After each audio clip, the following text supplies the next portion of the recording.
Hey, Justin, Steve Jewin from MMA Mania. Good to talk to you again. How are you feeling today?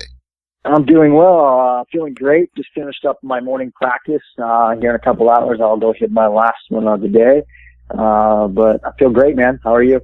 I'm feeling excellent, and I'm enjoying telling everybody they were right this week. You were right, too. You said you were feeling like a beast, and you went out there and beasted against Kobayashi.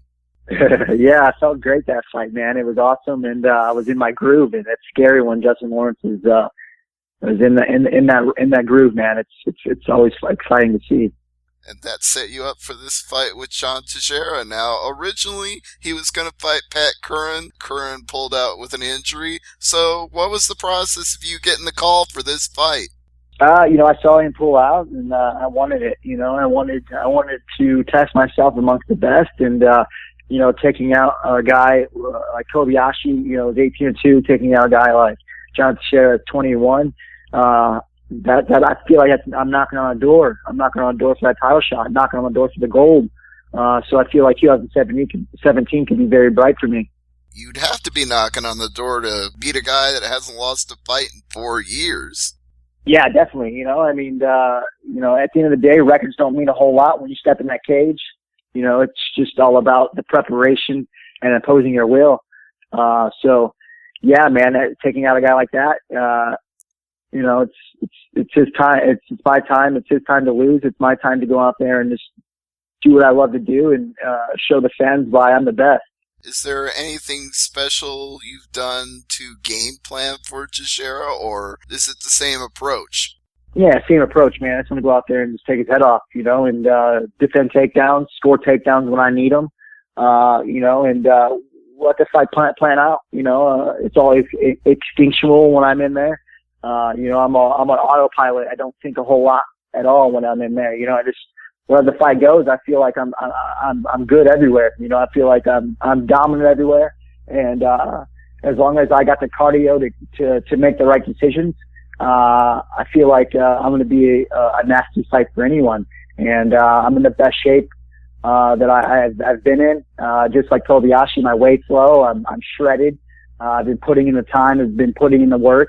I've been in numerous camps for people. I mean, Dominic Cruz just started his camp. Jeremy Stevens just finished up his camp.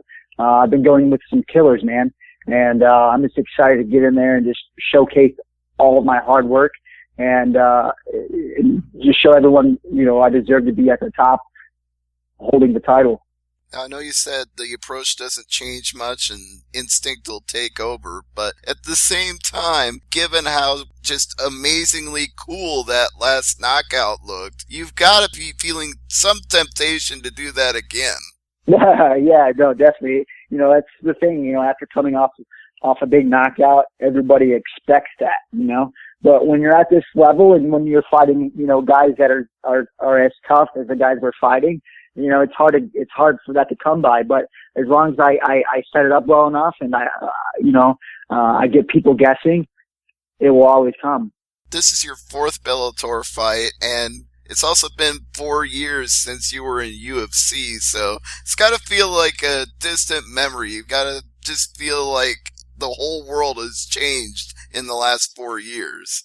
Yeah, definitely, but I couldn't be any happier being with Bellator. They treat me great, I feel like I'm getting paid what I need to be getting paid, and I feel like, I'm a contender in this division. I feel like, holding and reigning, the Bellator title, my opportunities in my life will only get better, so. It is a good memory, through all the Ultimate Fighter fighting in UFC, but I couldn't be any more happier where I'm at right now. The time right now to be in Bellator is really good with guys like Chael Sonnen and Fedor Emelianenko coming in. It's got to feel really exciting to be a fighter on this roster. Oh yeah, I feel like, being in a big organization like this, it's always good, And being signed with them is even better, not having the one-fight deals like all the other guys on the undercard that they're hoping to be signed with an organization like this. So it's always a pleasure being, with these guys and knowing how good you are, and then knowing, how great you can be. So yeah, it's definitely a privilege to be on a roster like this. Now, you said you're knocking on that door for a title shot, and I have to agree, but what if they told you standing between you and that door was a rematch with Emmanuel Sanchez? Let's do it. I'll do it all day long. I would love that fight, man. It sounds good to me. And plus, that's what the fans want to see. They want to see some two bangers going out there and just taking their heads off. That sounds good. But, at the end of the day, man, beating a guy like John Teixeira, especially if I do it, in outstanding fashion, I feel like I jumped the line. I'm right there, man. Do you take any sadness from the fact that this fight isn't in St. Louis and all your other fights have been in Bellator? Yeah. I definitely love having that hometown crowd behind me. I can definitely hear them when I walk out. I've been fighting in St. Louis for years, man, and when they know I'm on a fight card, everyone gets super excited. So it's a bittersweet, I'm excited to go out there in Oklahoma and just, show all the fans there that, once they leave that building, that Justin Lawrence is a savage, he's a beast, and he comes to fight, he comes to scrap. I know you love your fans in Missouri, but you want to get out there and showcase yourself to every group of fans. Exactly, 100%. Make a short list. I know I already named Emmanuel Sanchez, but what other guys, if you weren't going to get a title shot, would you want to go after? Man, it doesn't really matter whoever they put in front of me. Emmanuel Sanchez is always going to be on top of that list. But whoever they put in front of me, I got to take out. I got to push away, and I got to beat down, run them over. Because at the end of the day, I feel like I'm going to be fighting all these guys once I hold the gold.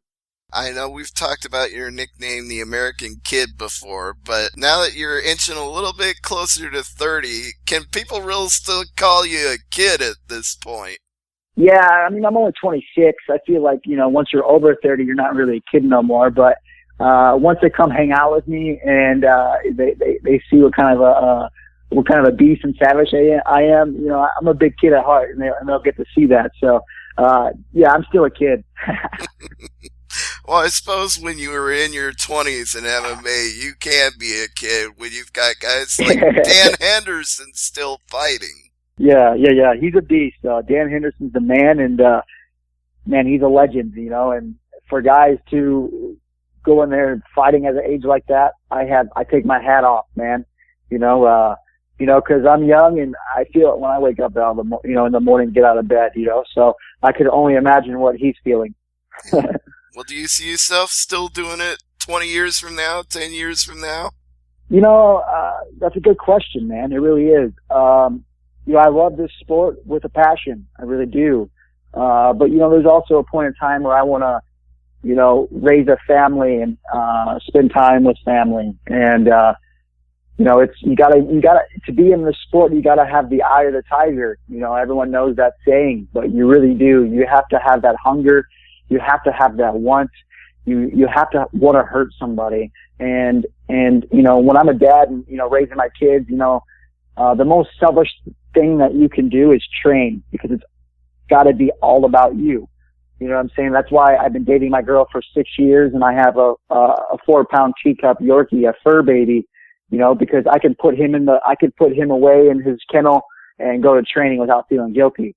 You know what I'm saying? It's gonna, when I have kids, man, it's gonna, that's why I don't have kids. But when I do have kids, it might put a different light on things. I want to do this forever, but I want to be a good dad and be there for them and not have to be a hard ass all the time. I understand, but hey, even though you only have a girlfriend and a dog, I'm sure you still want to take some time for Thanksgiving and hang out with them and family and all that. Yeah, no, definitely. I'm here in San Diego right now. I got my gym family. They're all going to be eating good, but I'm going to be staying, pretty disciplined on my diet and keeping this weight, coming down. And I just, spending time with my girl and my fur baby, man, and just know that I've done everything. I've sacrificed my holidays. I've done everything leading up to this fight, and that I'm going to come out victorious, December 3rd, because I've done all the right things in the gym and out.